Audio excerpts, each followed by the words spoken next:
বিসমিল্লাহির রহমানির রহিম। আমি মরহুমা বেগম খালেদা জিয়ার বড় সন্তান তারেক রহমান।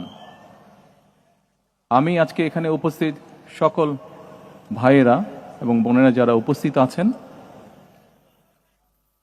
মরহুমা বেগম খালেদা জিয়া জীবিত থাকাকালীন অবস্থায় যদি আপনাদের কারো কাছ থেকে কোনো ঋণ নিয়ে থাকেন, দয়া করে আমার সাথে যোগাযোগ করবেন, আমি সেটি পরিশোধের ব্যবস্থা করব ইনশাআল্লাহ।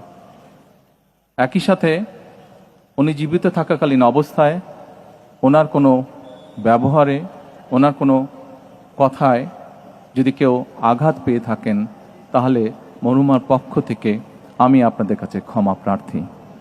দোয়া করবেন আল্লাহ তাআলা যাতে ওনাকে বেহেশত দান করেন। আসসালামু আলাইকুম।